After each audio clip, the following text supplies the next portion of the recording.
Muy buenas tardes a todos. Les damos la más cordial bienvenida a una nueva transmisión de la Clínica Estela Maris, donde compartiremos información de utilidad para nuestra comunidad y nuestros pacientes. En esta oportunidad, el tema que tocaremos será Conoce las causas y los riesgos de tener cálculos biliares. Para ello, contamos con la presencia de la doctora Dani Huanca Arroyo, cirujana general de la Clínica Estela Maris, quien nos brindará toda la información que debemos saber acerca de este tema. Bienvenida, doctora. Muy buenas tardes, Cintia. Mucho gusto. Muchísimas gracias a todas las personas que en este momento nos escuchan para aprender un poco más, para reforzar conocimientos. Estoy muy contenta de que podamos hacer esta exposición de alguna manera educativa, pero también de promoción para poder cuidar nuestra salud. Muy bien. Vamos a empezar. La anterior, por favor. Entonces, nosotros vamos a tocar, como Cintia ya lo ha mencionado, ¿sí? ¿Qué ocurre si tengo cálculos? ¿Cómo lo sé? ¿Y qué puede pasar si es que yo no lo trato? Siguiente. Pues bien, aquí nosotros podemos visualizar en la parte superior un corte de hígado que más o menos hace la alusión a lo que es. Ahora, ¿dónde está nuestro hígado? Miren, hagan de cuenta que ustedes son esta persona y vamos a encontrar al hígado, que es un órgano que va a estar en la parte superior derecha de nuestro abdomen. Este hígado le hacemos un corte y vamos a visualizar aquí un montón de canalículos verdes que dan a entender que es la vía biliar, que se forman en las células más pequeñas del hígado. Estos canalículos van confluyendo y van haciendo canales mucho más gruesos hasta formar conductos que al final van a transportar esa bilis que el hígado está formando. ¿Dónde se va a almacenar? Se almacena aquí en una bolsa que se denomina vesícula biliar. Esta vesícula contiene esta bilis formada por estas células hepáticas y la transporta, miramos la segunda imagen, y la transporta a través de un conducto denominado colédoco hacia el intestino delgado. Ahí se va a vertir toda la bilis que se almacena en la vesícula biliar. ¿Y cuándo se hace esto? Cuando nosotros ingerimos grasas o cuando comemos en general. Pero cuando comemos grasas, aún más. En el momento en que nosotros comemos, en ese instante se activa una orden desde el cerebro para contraer la vesícula. Y entonces se contrae y sale de la vesícula almacenada la bilis que tiene. Cuando una persona está en ayunas, la vesícula guarda mayor cantidad, ya lo iremos viendo. Miramos en la tercera imagen también que este conducto, más adelante nos va a servir esto que estamos repasando. Este conducto puede unirse o es unido o antes o después con otro conductito que viene del páncreas. Ambos igual van a desembocar en el duodeno, que es la segunda porción de este duodeno, que es el intestino delgado, es la primera parte del intestino delgado. Entonces, repasemos. La secreción de bilis es una función exclusiva del hígado, ¿ya? Como lo dijimos en la primera imagen, y tiene importantes funciones que ya iremos viendo. Su composición es compleja, pero en la mayor parte la bilis está formada por agua, 90%, y por componentes inorgánicos y orgánicos. Cuando hablamos de inorgánicos estamos hablando de cloro, sodio, bicarbonato. Y cuando hablamos de orgánicos estamos hablando de lípidos, ahí está también el colesterol, estamos hablando de pigmentos y de proteínas, que puede estar ahí la albúmina. Entonces, para que nuestra bilis sea más clarita o más oscura, más concentrada o menos concentrada, depende de cómo esté nuestro organismo, ¿no? Una persona que está deshidratada, que toma muy poca agua, entonces va a tener más concentrada la vesícula que otra persona. Siguiente. Entonces, ¿nuestra vesícula tiene importante función? Sí. Entonces, ¿por qué tengo cálculos? ¿Cómo es? ¿Qué son los cálculos?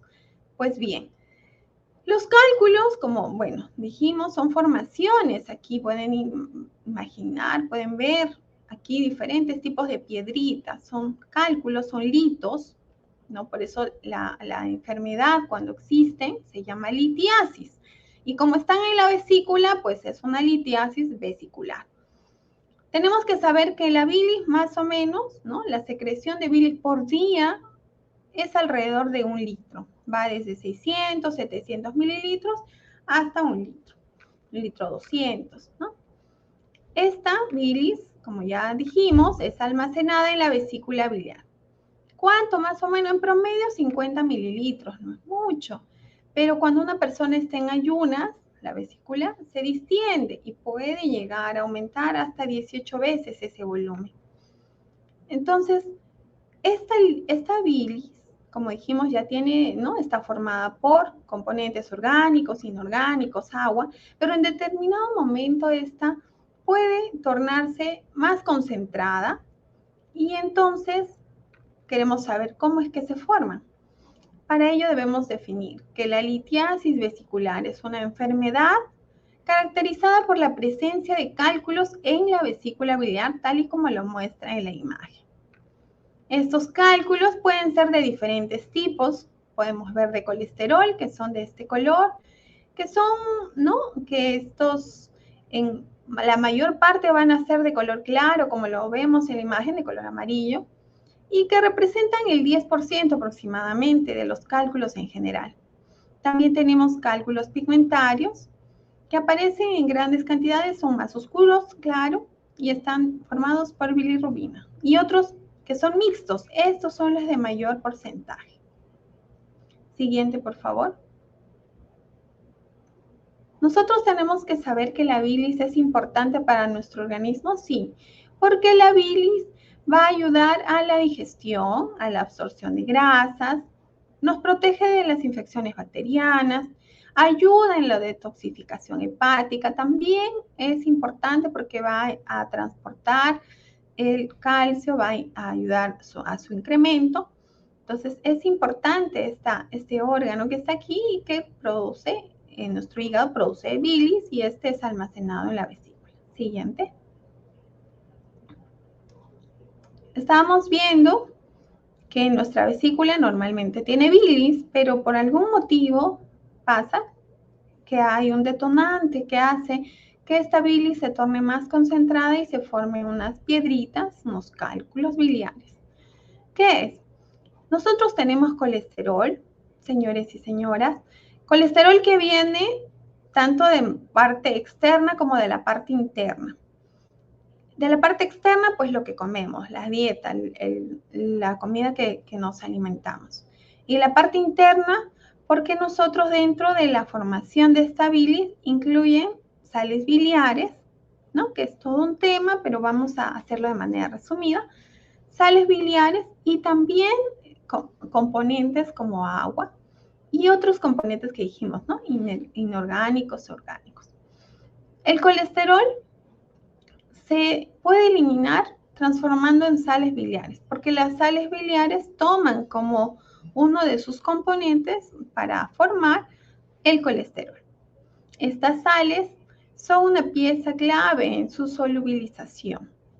Pasan varios procesos, que no es importante que lo sepan, pero los menciono, ¿no? Hay un fenómeno de hidrólisis, de conjugación, de carboxilación, conjugación, y esto forma unas moléculas que tienen un poder anfipático, decimos, que es como hidrofílico, hidrofóbico, ¿no? O sea, que se apega a los componentes del agua o no. Entonces, estas sales biliares que utilizan este colesterol ayudan a eliminarlo. Pero cuando a veces las concentraciones de este superan, por ciertos motivos, superan la capacidad de solubilización, entonces van a hacer que se precipiten formaciones de estos compuestos y se van a transformar en cálculos.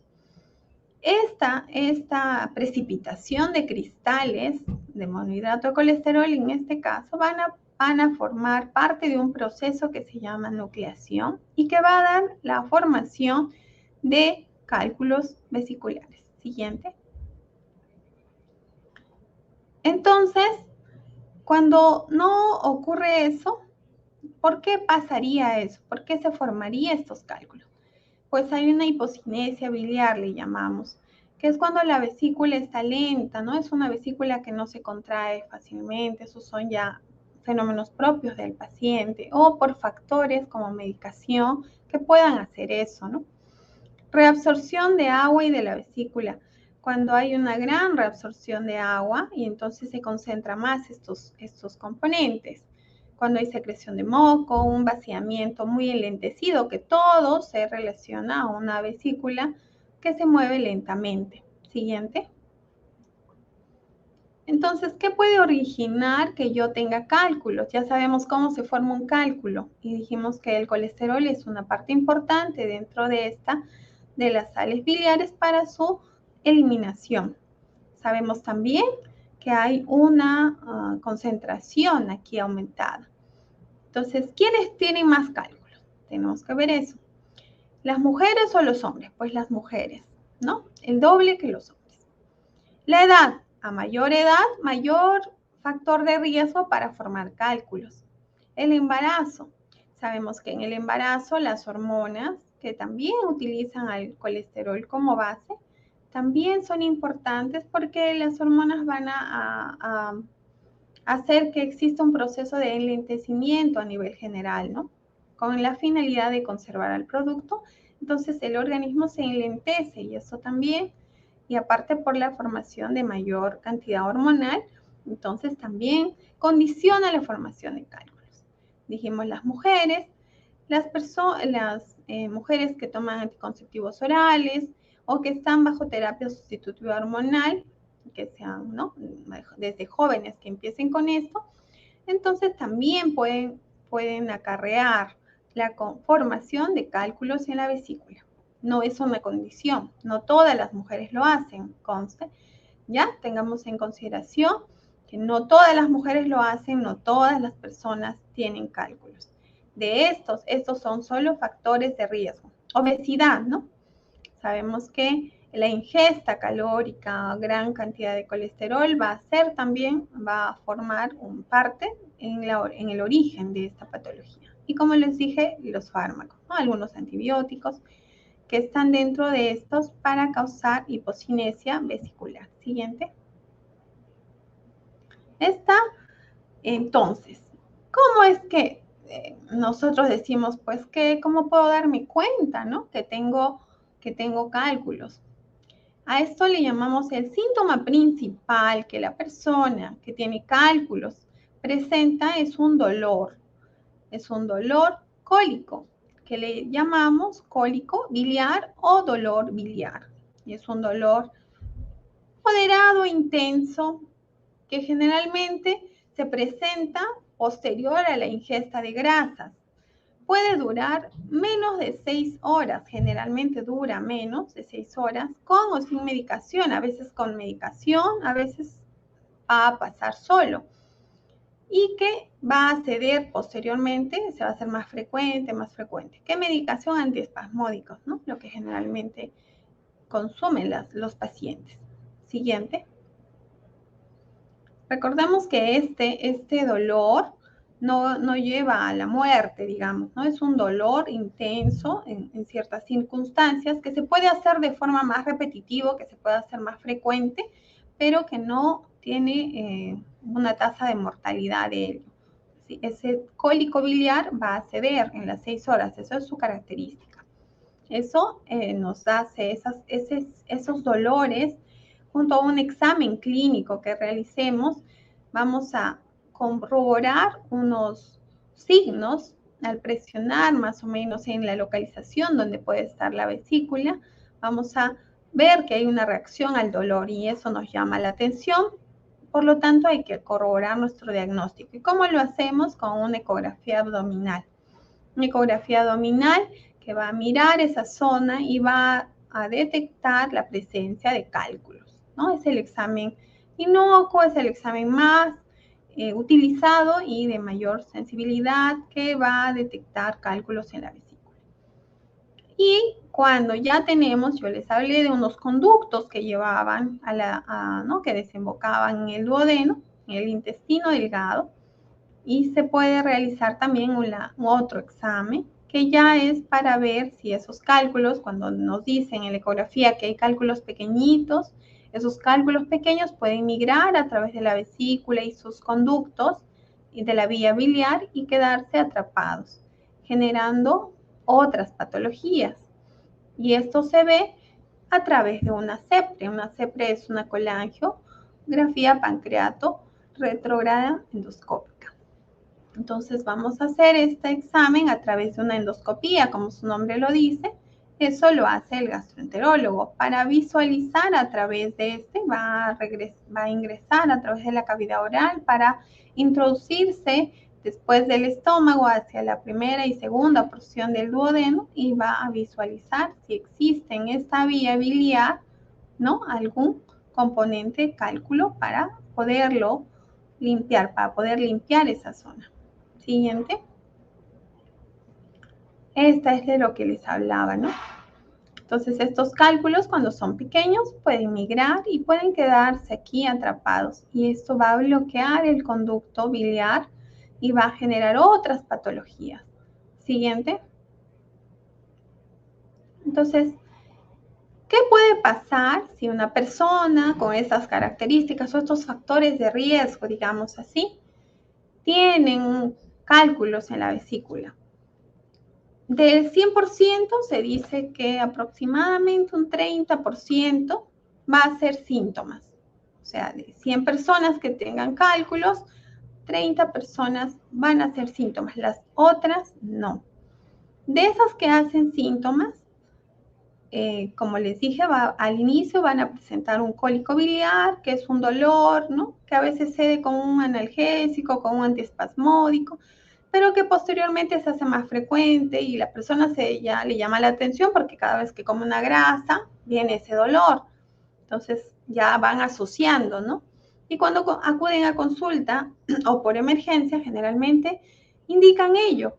Y estos pacientes, estas personas, si es que no se operan, porque hay varias personas que digamos, toleran el dolor o lo pasan con antiespasmódicos y esto se va haciendo más crónico, ¿no?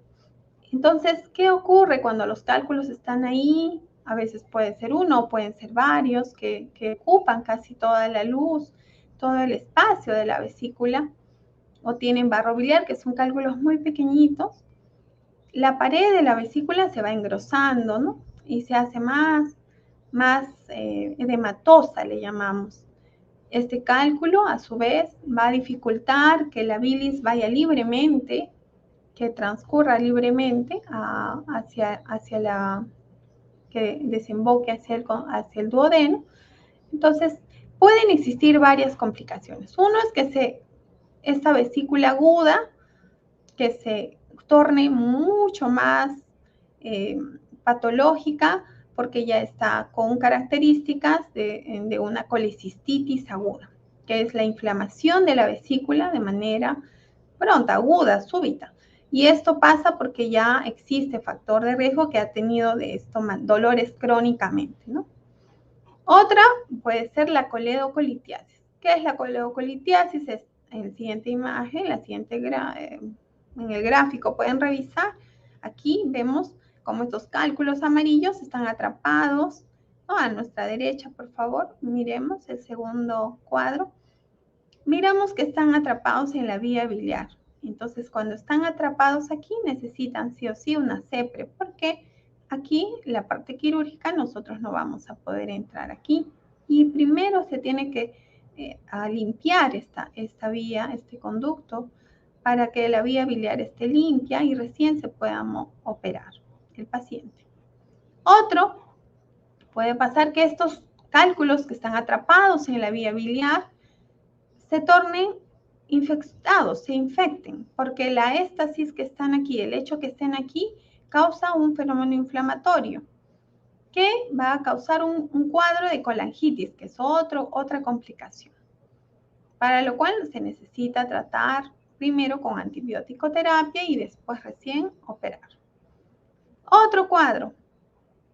Aquí podemos ver en la imagen inferior izquierda, donde visualizamos un cálculo que ya avanzó. Miren, es un cálculo grande, Ese cálculo está molestando todo el tiempo, en cada contracción de la vesícula está molestando a la vesícula y hace que ésta vaya avanzando. Entonces, vemos que hay una alteración de su anatomía, ¿no? De la vesícula continúa un conductito antes de este conducto principal. Ese conductito se ve opacado por este cálculo, ya va venciendo, el cálculo va avanzando. Y esto lo conocemos como un síndrome de Mirici, que tiene grados y de complejidad y dependiendo de ello también la sintomatología del paciente. También podemos ver que el cálculo a veces avanza tanto que ya hace una conexión desde aquí de la vesícula, hace una conexión que llamamos una fístula hacia el duodeno de frente al intestino y sale hacia el intestino. Eso es una fístula enterobiliar. Y así con otras patologías. Muy bien, entonces para evitar estas complicaciones, les sugiero a todos los que nos escuchan que puedan ingerir una dieta siempre saludable, sin muchos extremos. Nadie dice que se ingieran solamente alimentos, tipo verduras, frutas, ¿no? Pero es importante. Un momento.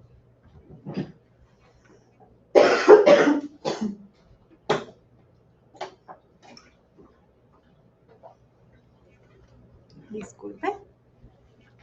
Es importante que sepamos identificar un dolor abdominal, porque de acuerdo a eso podremos acudir pronto a una cita para que un médico nos evalúe. No es recomendable tomar o automedicarse.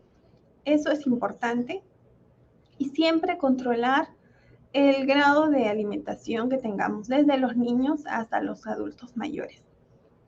Bueno, eso sería todo. Les agradezco mucho. Si hay alguna duda. Perdón, nos olvidamos. Quisiera que sepamos el tratamiento. Las técnicas quirúrgicas, eso no es el motivo de esta charla, pero deben saber que el tratamiento, si una persona tiene cálculos y le duele y tiene dolores repetidos, sobre todo el tipo de dolor que les comenté, post ingesta de grasas, es importante que sepamos que necesita una cirugía. La cirugía es una colecistectomía. Eso significa, es una extracción de la vesícula, porque la vesícula no puede quedarse, dado que se van a seguir formando cálculos.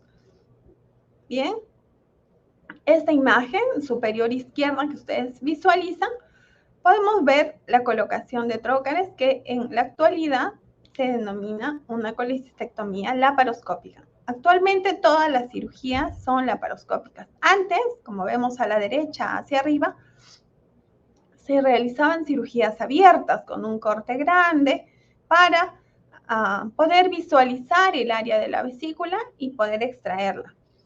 Actualmente, a la mano izquierda de esta misma imagen podemos visualizar que es una técnica mínimamente invasiva, donde al final vamos a extraer igual la vesícula, como pueden ver ustedes, pero ya aquí en las dos imágenes, esto es una extracción a través de pinzas,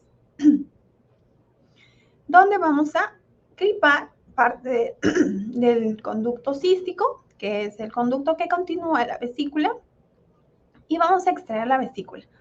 Y al final, como dice aquí, va a ser una colecistectomía laparoscópica. Va a terminar con unas pequeñas cicatrices que casi son innotorias, porque tienen una medida de medio centímetro.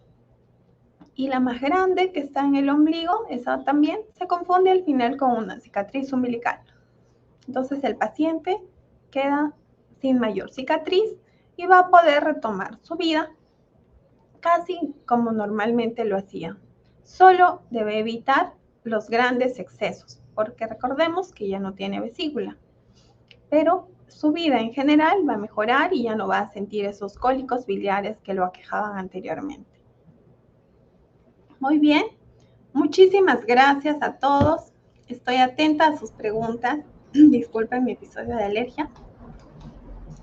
Muchas gracias, doctora, por la información compartida. A continuación procederé a leer algunas de las preguntas que se han realizado durante su exposición. Tenemos acá, ¿los niños pueden tener cálculos biliares? Sí, en medicina nada es absoluto, pero los muy pequeños no, se ven más que nada a partir de la época puberal, adolescente. Y esto, como les repito, es relacionado al tipo de ingesta. Por eso es importante que desde pequeños tengamos cuidado con la salud de ellos, sobre todo en el tipo de alimentación que podamos brindar a los pequeños. Ok, gracias. Tenemos otra pregunta. ¿Cuáles son las opciones de tratamientos para los cálculos biliares? ¿Solo es intervención quirúrgica o se puede tratar con medicamentos? Bueno, como les he mencionado, de 10 personas que tengan cálculos, solo 3 personas van a presentar esos dolores, aproximadamente, ¿no? Y de esas personas, las que sientan que el dolor está frecuente, entonces tienen que operarse. No hay otro tratamiento. Las personas que son asintomáticas, que tienen el cálculo, pero que nunca les dolió nada. Ellas hacen su vida normal, comen normal, y de pronto por algún examen en el trabajo, ¿no? O para descartar otras patologías, se hicieron una ecografía y descubrieron que tienen un cálculo. Esas personas pueden seguir con su cálculo porque no les duele, no les molesta, son asintomáticas. Y en el caso de los asintomáticos, doctora, ¿hay probabilidad de que se pueda formar una pancreatitis o el cálculo no va a tener mayor injerencia en la salud? Si es que el cálculo es grande, entonces hay menos probabilidad de que el cálculo vaya a migrar porque es grande. Pero si la ecografía de esta persona nos muestra o nos dice que existe barro biliar o existen múltiples cálculos menores de 5 milímetros, entonces es importante que esta paciente se opere antes de que puedan complicarse con esas patologías que mencioné. Ahí tenemos otra pregunta. Dice, ¿solo los anticonceptivos orales pueden causar cálculos? No solo les mencioné que habían otros, ¿no? Hay antibióticos que reportan hasta la ceftriaxona, que es muy usada, por ejemplo. Pero hablamos de los anticonceptivos como un factor de riesgo para poder hacer estos cálculos, dado que el componente hormonal se va a alterar y esto podría ayudar o favorecer a la formación de cálculos. Pero no es que todas las mujeres que tomen anticonceptivos orales formen cálculos, ¿no? Es un factor de riesgo. Ok, tenemos otra pregunta. ¿Una persona diabética es más propensa a generar cálculos? Dependiendo, si esta persona, sus índices de colesterol están altos, porque hay diabéticos que ya se han tratado, tienen el diagnóstico de diabetes, pero manejan, ¿no?, una vida controlada, la alimentación sana, y entonces en ellos habría menos riesgo. Pero si su vesícula es de por sí, y eso ya es genético, es una vesícula con hipocinesia que les mencioné anteriormente, ¿no? Una vesícula que es lenta para vaciarse, entonces va a contener mayor cantidad de ¿no?, las sales biliares, y eso va a proporcionar mayor facilidad para que éstas precipiten. Ok, doctora, tenemos una última pregunta. Dice, ¿existe alguna fruta que nos pueda causar acumulación de cálculos biliares? No. ¿O algún alimento? Los alimentos grasos, sobre todo, ¿no? La comida, digamos, rápida, la comida que denominamos chatarra, esos son alimentos que van a tener gran contenido de colesterol porque tienen gran contenido de grasas saturadas, y estas van a formar mayor parte de la ingesta o del aporte de colesterol externo que nuestro cuerpo reciba.